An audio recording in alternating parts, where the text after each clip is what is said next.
For over a decade, the Chinese Communist Party has been butchering thousands of prisoners of conscience for their organs, one of the most horrific genocides in modern history. Doctors schedule an exact day that foreign patients get an organ, whereas in the US, it usually takes around 2 years to find a match.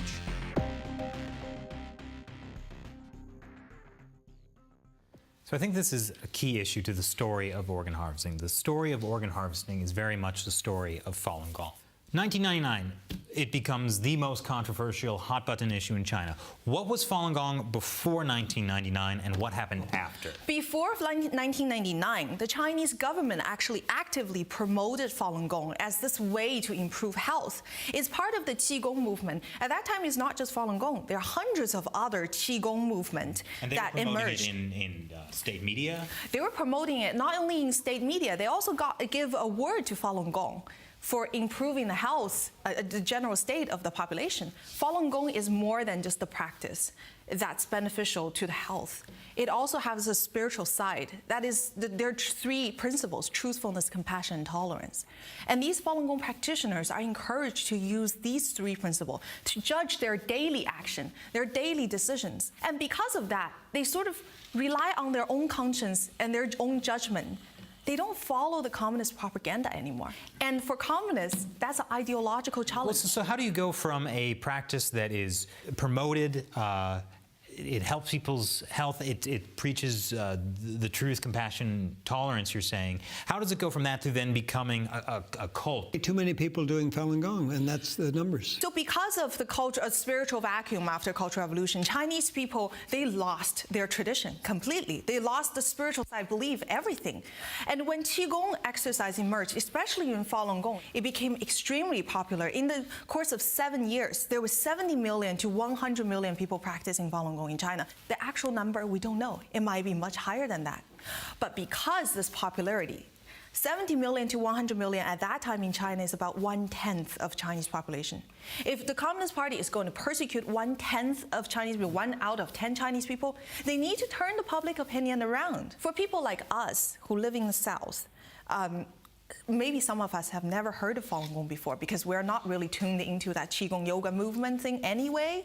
I was a kid. That persecution, that propaganda on TV every day, in every level of media, really did the damage. And when the Western world first got to know Falun Gong, it was after the persecution started. I think we have to put this in the context of intolerance generally. I mean, if you wouldn't ask, you know, what is it about Christianity that makes ISIS goes after Christians, or any of the other examples of religious intolerance? David, I mean, you can think that way, but that's not the way I thought about it. One of my main purposes in my book was to go out and actually find out what this was about, because that was not a satisfactory answer to me, to just say, well, maybe they're a cult, maybe they're not, and who knows, but you know, they shouldn't be persecuted. No, I felt this is important to establish what this group is. And I mean, there's a simple definition that people can test for themselves, and doesn't require some expert coming out and saying, well, this is the definition of a cult and this is how it works. It's like, that's very vague stuff. My parents were psychologists. Trust me, this isn't an exact science. What we found, though, is real cults have angry people who've left. That's what you have. You have people who've left the thing and they hate it, it's consumed their lives, and they're mad as hell, and they can't stop telling the world about it. So if you go to Children of God's website, post Children of God, you will find dramatic stories. If you go to the Scientologist, you'll find incredible stuff. If you go to, Divine Light Mission, you'll find these kinds of stories. You will not find this website for Falun Gong. You will find a Chinese government-sponsored website that hasn't been updated for years, okay? Because it's not real. It's astroturf. It's fake. The point is, there is real action. I know people who've left Falun Gong. I know practitioners who have no longer do the exercises. They don't strike me as particularly angry about it. They're still actually quite concerned about the human rights aspect. Okay, and I think that's very important, because that's what separates out a cult, is that experience of, oh my God, this thing took over my life, it abused me, it used me, it separated me from my family. There's your academic definitions. It took my money. You know, those are the, and so there's a little bit of truth in the academic definitions, but the point is, Falun Gong doesn't meet that. And I can say that with some confidence, because I could not have hung around a group for that many years if it had been like that. Yeah, I absolutely agree with you. It's not a cult. In fact, I used to be responsible for cults in the Department of the Attorney General in Alberta for a brief period, and so I got to know some of them. And you mentioned one of them a minute ago, and we've actually had a case in the courts in Canada where it was ruled that Falun Gong is not a cult. And if you look at, as you said, all the indicia of cults, it is not one. And it's simply a part of this demonization that goes on. It's an easy term to throw out. David and I have met Falun Gong practitioners in probably 50 countries. Or even more, maybe. Yeah. Okay. All walks of life, all ages, all backgrounds, all education. I've found them to be a wonderful group of people. Yeah, I mean, I wouldn't disagree with any of that. I mean, Falun Gong, first of all, it's not even an organization because it's a set of exercises with a spiritual foundation. Yeah. Everything's on the internet. You don't pay anything. You don't sign up to anything. You can start whenever you want. You can stop with it whenever you want. You don't even have to tell anybody you're doing it. You can. Their principles are very simple and ethical. And I mean, all of that is true. I still say, in terms of victimization, it doesn't matter. There is no excuse for killing anybody for their organs, no matter what you think of them. I think what the issue is, sorry, I didn't make this point. This ties into exactly the problem with organ harvesting. Anastasia, everything you said about Falun Gong, I dismiss it because you're a Falun Gong practitioner. I don't believe a word you said. And everything you've heard, Falun Gong is not a cult. You've been told this by your interaction with Falun Gong. How do you deal with this just kind of broad dismissal? If we frame the whole debate in the terms that are set by the Communist Party, then you get into this kind of dead end where you're arguing whether or not Falun Gong is a cult. And it's just like this bizarre, just stupid line of argument. Like, of course it's not, first of all, but the only reason that would ever be even the terms in which it was discussed is because of this massive persecution. And the biggest thing that persecution did was turn something that wasn't even necessarily defined. And so it turned it into this disparate thing that you do into like a group. See, Jews are very familiar with this, okay? I'm half Jewish, and David Matus is a Jew, and I think we're very familiar with this because all the years that we've been alive, we've gone to at least other countries or something, and people have said, yeah, that Holocaust thing, you guys must have done something. But this is true. So we're very used to this idea that people say, well, that bad thing that happened to you, you kind of brought it on yourselves maybe a little bit. I'm involved in human rights generally, and I see sometimes the instrumentalization of human rights accusations, and sometimes political opposition will accuse their opponents of human rights violations which are not real as a way of making a political point. So, I mean, one has to evaluate a human rights accusation and look at the evidence. And you're right, we can't just trust somebody, whether Falun Gong or not, simply because they say it. And I wouldn't dismiss somebody because they're Falun Gong. I wouldn't trust them because they're Falun Gong either. But most of our evidence, for the update, we have 2,400 footnotes. 2,200 of them are Chinese official sources. For people to really come to terms with what Falun Gong is, they would need to come to terms with an absolutely extraordinary injustice, because Falun Gong says that they believe truthfulness, compassion, forbearance, and that they just want to follow these values and assimilate to the universe. And it's this very simple, primal goodness. And if that's all it is, and they're being eliminated because of that, then that is a lot to swallow. I didn't ask anyone to accept anything I had to say about Falun Gong in my book. I simply said, you base these things on their actions. You can go through my book. You will not find violence, okay? The most violence you'll find is somebody cutting a wire and connecting it to another wire. And even a lot of practitioners were upset about that. It was very controversial within the practitioner community when they were cutting wires so they could transmit a different program over the Chinese airwaves. In fact, what I found living around Falun Gong was that they spend most of their time discussing ethical matters like this, and the agreements are pretty brisk. When a couple of years ago we were walking in a group of about 1,000 Falun Gong practitioners in Hong Kong, and there was this group called the Youth Care Society. What it really is a branch of the 610 office that harasses and shouts down. They tried to shout down you in Hong Kong recently, David. I would go like this to them when we walked by them. And a Falun Gong practitioner beside me said, don't do that, please. We don't do that kind of thing. So, and then the next time I saw these people, they would take the subway, and they'd come up every 10 blocks, and the next time I saw them, one of the guys went like this to me. I have enormous respect for Falun Gong practitioners, the ones I've met around the world. But there's an enormous problem with this within the journalism community. Again, I hate to bring it back to journalism one more time.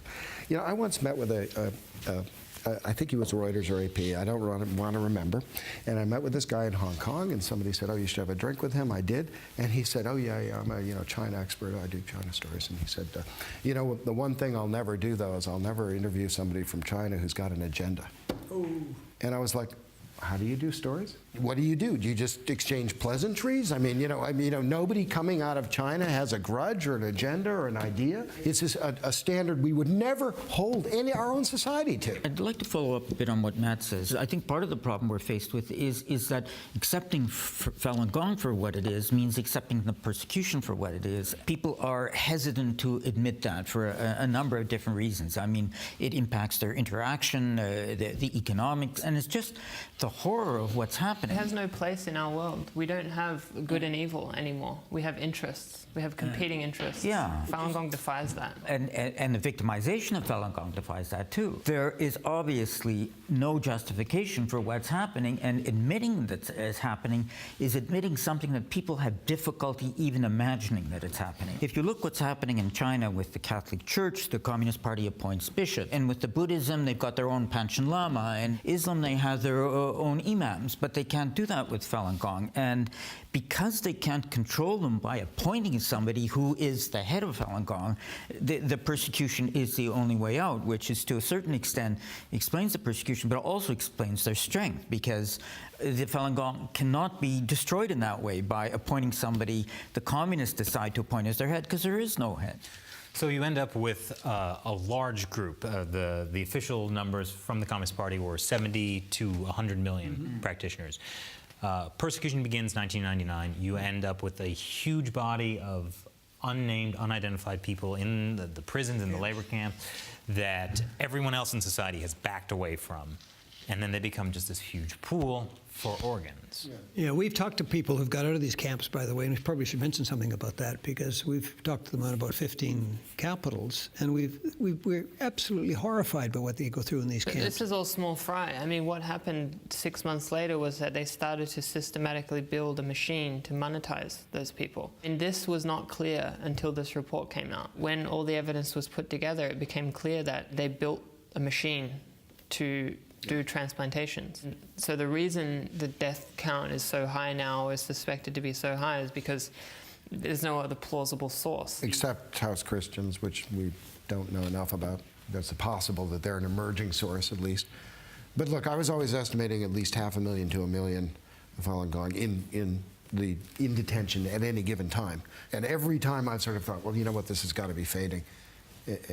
New evidence comes out and shows that I'm wrong.